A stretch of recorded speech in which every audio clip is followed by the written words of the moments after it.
Salut les pirates, j'espère que vous allez bien, moi ça va bien. Mais écoutez, on va continuer à travailler sur les métaprogrammes cette semaine et vous êtes peut-être dans une crise de couple, vous êtes ensemble depuis très longtemps et votre conjoint vous a dit tout d'un coup qu'il vous aimait plus, que c'était fini, qu'il avait rencontré quelqu'un d'autre. Au début, vous avez été sur le choc, vous avez pris un uppercut, vous avez fait plein d'interdits et puis vous avez eu la chance de tomber sur cette chaîne, de tomber sur cette team, cette famille de pirates et petit à petit, vous êtes en train de remonter la pente. Pourquoi vous êtes en train de remonter la pente? Parce que vous allez pouvoir récupérer votre conjoint à force de lui montrer que vous avez changé et que vous passez des bons moments ensemble. Alors évidemment, si vous ne faites rien, si vous avez le même comportement qu'avant en phase 2, si vous faites des interdits comme des silences radio, si vous êtes des interdits comme des films Moi je te suis ou des lettres magiques, bien évidemment, votre couple peut être sérieusement en danger. En revanche, si vous vous remettez en question, si vous fonctionnez différemment, eh bien à la fin de la crise de votre conjoint, à la fin du passage de la phase 3 à la phase d'exploration, voire peut-être même à la fin de la crise existentielle, s'il y en a un, eh bien, vous allez pouvoir récupérer votre conjoint. Aujourd'hui, on va parler des jugements et des jugements égoïstes. Lorsque votre conjoint est en crise, il est fréquent que des jugements égoïstes émergent envers vous. Et puis vous, comme au départ, vous étiez un bébé pirate et que vous n'avez pas bien géré la situation, eh bien, chacun s'est perçu de façon plus positive que l'autre. Souvent, vous dites oui, mais moi je fais bien, moi je l'aurais pas trompé, moi j'aurais pas fait ci, moi j'aurais pas fait là. Et votre conjoint, si je l'ai interrogé, me dirait à peu près la même chose. Il m'a saoulé pendant 3 ans, il était en crise lui-même, elle a été en crise elle-même, on faisait plus l'amour, elle me parlait mal, elle se laissait aller, il a pris des poids, etc. Donc on se dit toujours que si le couple va mal, c'est la faute de l'autre. Et on a toujours tendance à se percevoir dans ces cas-là de façon plus positive que l'autre. C'est traditionnel, c'est comme ça, c'est psychologique. Donc cette tendance de se dire « moi j'aurais pas fait ça, moi je suis mieux que l'autre », trouve sa source dans notre fonctionnement affectif de base. Votre cerveau est programmé pour maximiser votre bien-être émotionnel et votre conjoint fait pareil. Dès la naissance, vous avez développé une capacité à distinguer ce qui est bon pour vous et ce qui vous menace. Ce mécanisme dit adaptatif nous permet de survivre. Cependant, ce mécanisme adaptatif implique aussi que nous nous accordions naturellement avec notre conjoint, et aussi ça va mener que nous accordions naturellement plus d'importance à notre bien-être qu'à celui des autres. Notamment pendant la phase 3 du couple, la phase d'exploration, ou pendant une crise existentielle, ou les deux, eh bien on est tellement en souffrance que notre bien-être est plus important que celui de notre conjoint. On est prêt parce qu'on a très mal, à se lancer dans du boulot, à sortir avec des amis, avoir un pansement adultère, etc. Donc, dans des périodes de souffrance comme le traverse votre conjoint, puisque c'est un bouleversement dans sa vie, eh bien, il pense plus à lui, plus à elle qu'à vous. C'est un mécanisme adaptatif aussi. Et donc, dans la période de crise, vous aussi, vous avez des émotions exacerbées, comme votre conjoint, et cette tendance à vouloir mettre en avant, privilégier son bien-être est encore plus fort. Donc finalement, pendant les crises, nous avons tendance à juger plus sévèrement notre conjoint pour nous dédouaner et préserver une image positive de nous-mêmes. Parfois, vous me dites, moi j'ai tout fait. Oui, j'ai tout fait, mais peut-être tout mal. L'impression d'avoir tout bien fait. Et comme ça nous donne une bonne image. Comme le conjoint en crise, surtout si c'est une femme, dit, je lui ai dit plusieurs fois, je lui avais donné des signaux d'alerte, il n'a jamais réagi. Alors peut-être que les signaux d'alerte n'étaient pas clairs, et donc moi je crois avoir tout bien fait. Donc l'idée pour les pirates que vous êtes et qui sont en train de récupérer leur conjoint, c'est de développer cette intelligence émotionnelle. Vous avez une formation qui est totalement à disposition, comme les 130 autres formations qui sont en descriptif de cette vidéo. Il suffit d'aller sur le catalogue des formations. Et donc la première étape pour vous va consister à prendre conscience que vos jugements sont biaisés par votre programmation affective, comme les jugements de votre conjoint sont aussi biaisés par sa propre programmation affective. Donc ce que vous avez découvert cette semaine, notamment dans le principe des métaprogrammes. Donc cela finalement, une fois que vous avez pris conscience que vos jugements étaient biaisés, eh bien ça vous permet de relativiser et d'adopter un regard plus nuancé sur votre conjoint en crise. Je sais que moi-même, j'ai un biais cognitif. Vous avez une formation totale d'ailleurs sur les biais cognitifs. Vous êtes des pirates heureux. Un autre, heureux avoir les outils pour changer, montrer à votre conjoint que vous avez changé. Donc un autre levier, c'est de cultiver l'empathie, c'est-à-dire la capacité à se mettre à la place de votre conjoint. Souvent, quand je vous ai en coaching, c'est ce dont on discute. Vous êtes incapable de vous mettre à la place de votre conjoint. Et alors, c'est pas de l'empathie, c'est pas être un paillasson, c'est au contraire. C'est pas être un hérisson, c'est au contraire. C'est comprendre comment fonctionne l'autre, quels sont ses besoins, quelle est sa place aujourd'hui. Et donc, si vous vous mettez à la place de l'autre, vous pouvez trouver des solutions. Et si vous arrivez à percevoir le monde à travers ses yeux, à travers les yeux de la crise existentielle, à travers les yeux de la crise de couple, à travers les yeux de la phase d'exploration, vous réagirez beaucoup mieux. Donc, au fur et à mesure du temps qui passe, vous vous formez et vous développez votre compréhension des émotions et vous êtes beaucoup, du coup, moins enclin à porter des jugements hâtifs, notamment sur votre conjoint. Ça vous permet d'être bienveillant avec vous pour dire effectivement, je ne suis pas parfait, je peux m'améliorer, parce que si on dit j'ai tout bien fait et que j'ai pas de résultat, c'est très inquiétant. Alors, j'ai jamais eu depuis 1999, mais je crains toujours que quelqu'un me dise voilà, j'ai tout bien fait, qu'il me décrive et que tout est bien fait, qu'il n'y a pas de résultat. C'est jamais arrivé encore, mais je crains qu'un jour que ça arrive, et là, je serai obligé pour la première fois de dire à mon client, là, je crois que vous avez tout bien fait, il n'y a pas de résultat, donc faut que je me creuse la tête pour trouver d'où ça vient. La plupart du temps, évidemment, il y a beaucoup d'erreurs qui sont faites, mais pas par méchanceté de votre part, par méconnaissance.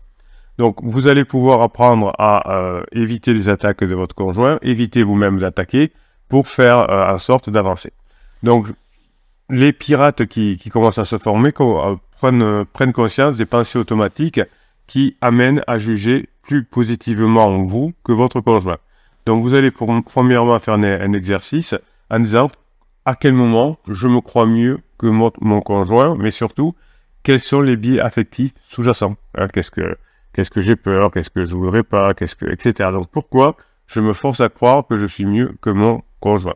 Alors, évidemment, chaque fois que vous formez, chaque fois que vous avancez vers la meilleure version de vous-même, vous avez une valeur perçue de vous par votre conjoint encore plus importante.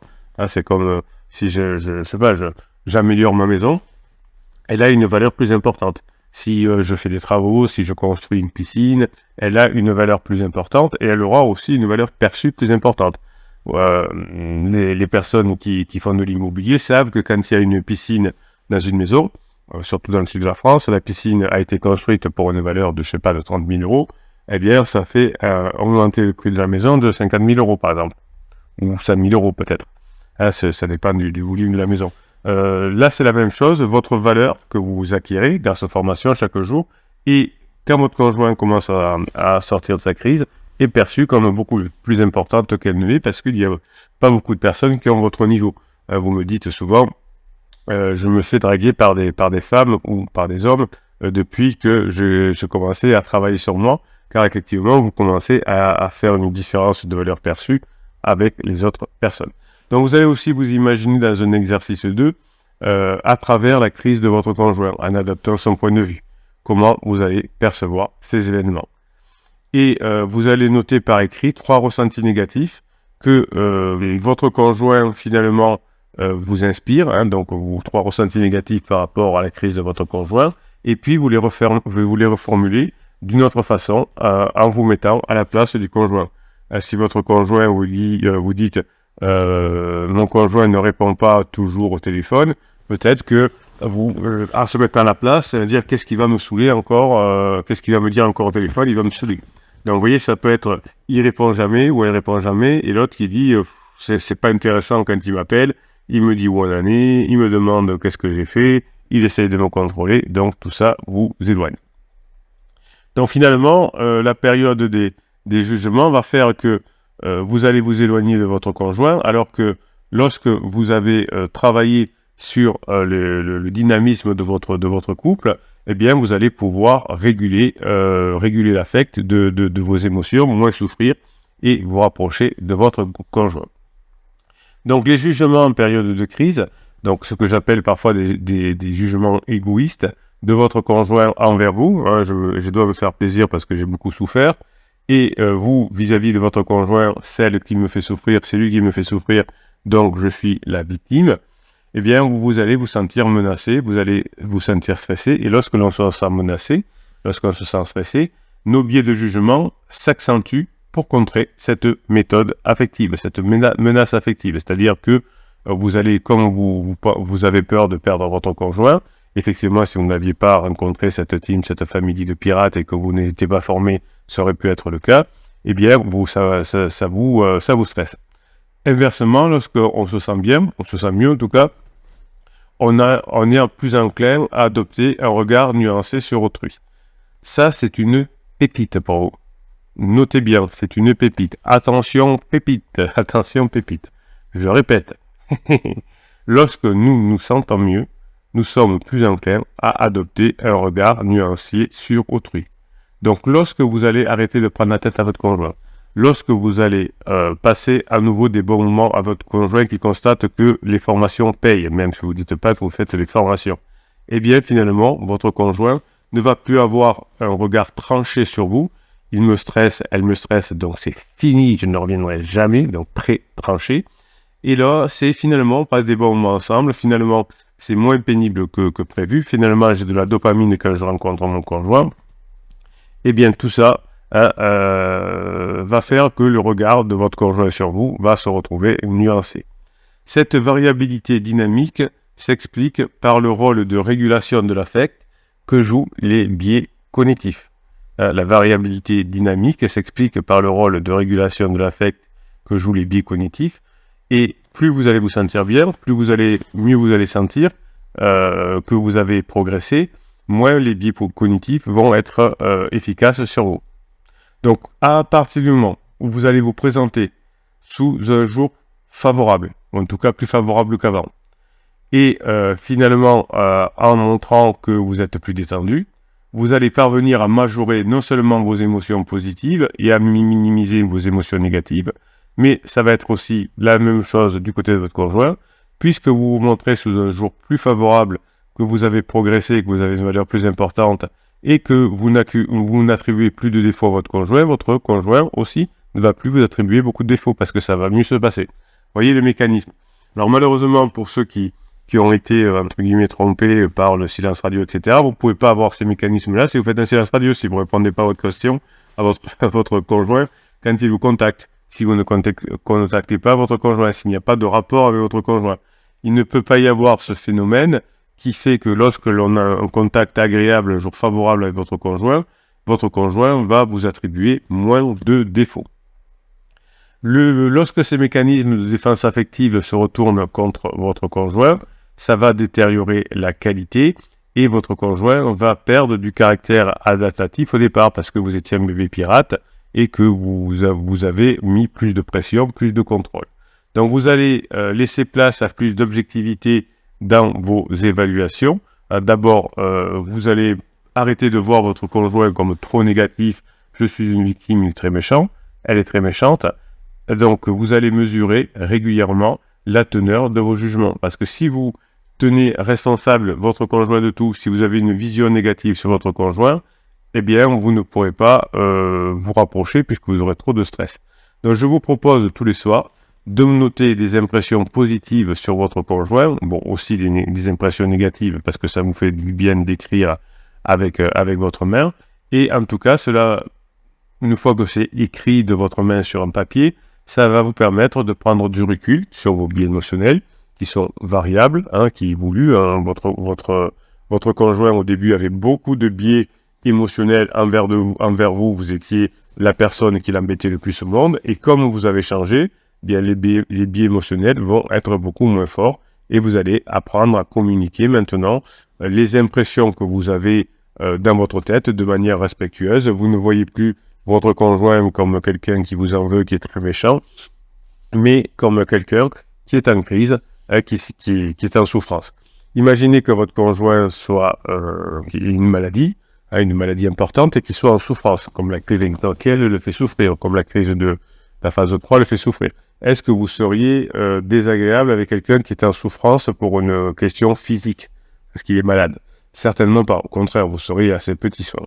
Eh bien, l'idée des pirates qui réussissent à récupérer leur conjoint ont saisi cette métaphore, ont compris cette métaphore, et finalement ont changé l'intensité des émotions vis-à-vis de leur conjoint. En tout cas, les émotions négatives deviennent de plus en moins fortes.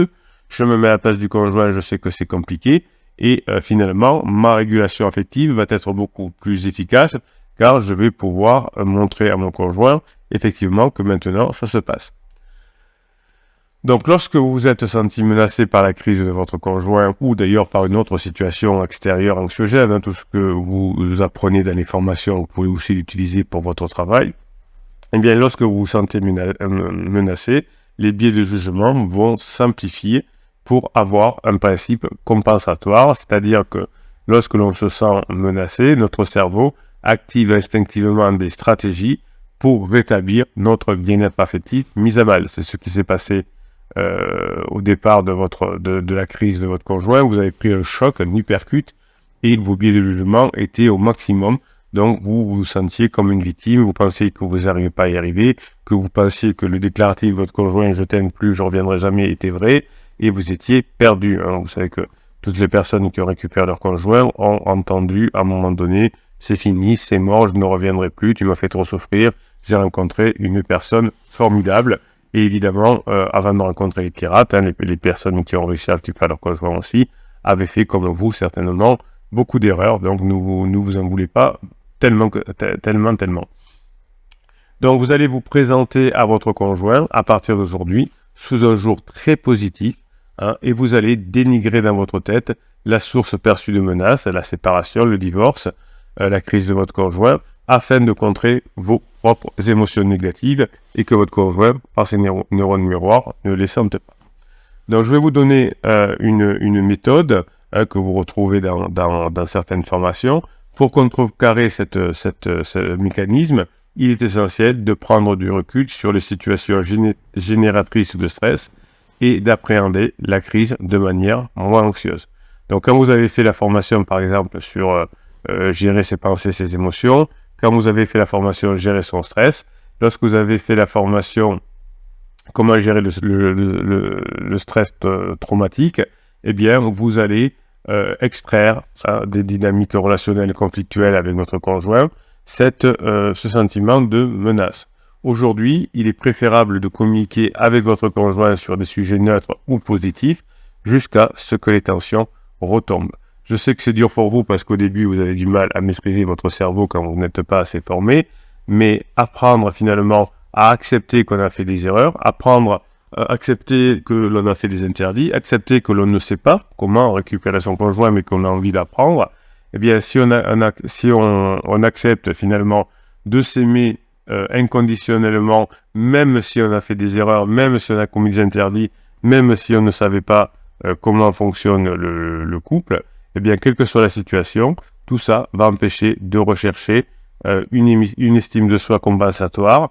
Et finalement, quand vous allez vous améliorer, lorsque vous allez avoir moins de conflits avec votre conjoint, lorsque vous allez être prêt quand vous voyez votre conjoint parce que vous aurez fait la formation à choc traumatique, que vous aurez appris à lever vos émotions négatives avec le MDR, lorsque vous aurez appris, etc., à mieux gérer vos émotions, eh bien, le fait que vous ayez déjà travaillé sur vous, vous n'aurez plus besoin de chercher une estime de soi compensatoire en manipulant votre conjoint, en faisant des films moi je te suis, etc. Parce que vous aurez suffisamment une maîtrise de vos émotions. Eh bien, la seule chose que vous aurez à faire, c'est de passer des bons moments avec votre conjoint.